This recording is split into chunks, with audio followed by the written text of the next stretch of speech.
청와대의 선거 개입 의혹과 관련해 송철호 울산시장 등 13명이 재판에 넘겨졌습니다. 하지만 이건 1차 수사 마무리고요. 아직 수사가 완전히 끝난 것은 아니죠. 네, 그렇습니다. 조사가 마무리되지 않은 피의자가 남아있는 거죠.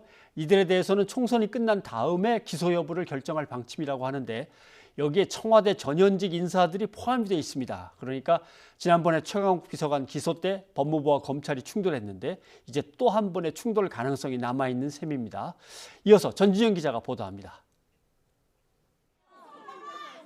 지난해 11월 하명 수사 의혹 사건을 울산지검에서 서울중앙지검으로 넘긴 지 2달 만에 검찰이 송철호 울산시장 등 13명을 재판에 넘겼습니다. 총선이 다가올수록 정치권 수사에 대한 오해가 커질 걸 우려해 지금까지 조사한 내용을 토대로 서둘러 1차 수사를 마무리한 겁니다. 나머지 수사 대상자는 총선이 끝난 후 기소 여부 등을 결정할 방침인데 무게감 있는 인물들이 적지 않습니다.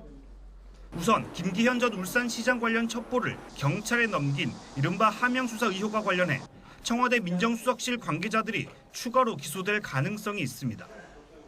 최근 검찰 조사를 받은 이광철 민정비서관과 당시 민정수석이던 조국 전 법무부 장관 등이 대상으로 거론됩니다. 임종석 전 비서실장과 함께 송철호 캠프와 접촉한 정황이 있는 이진석 당시 사회정책비서관 등도 수사 대상입니다.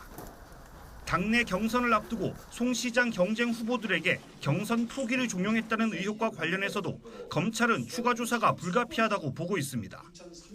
자유한국당은 임종석 전 비서실장과 한병도 전 정무수석, 노무현 전 대통령의 최측근 3인방으로 꼽히던 이호철 전 민정수석 등을 관련 혐의로 고발했습니다. 청와대가 강하게 반발해왔지만 검찰 수사는 향후 다른 전현직 청와대 참모들로 확대될 수도 있습니다. 앞서 검찰이 최강욱 청와대 비서관을 기소하자 날치기라며 강하게 반발했던 추미애 법무부 장관은 이번 선거 개입 관련 기소에 대해선 별다른 입장을 내놓지 않고 있습니다. 하지만 검찰이 선거 개입 의혹에 대해 추가 기소에 나설 경우 법무부와 또 한 번 충돌할 가능성도 커 총선 이후까지 갈등의 불씨는 계속 이어질 것으로 보입니다. YTN 전주정입니다.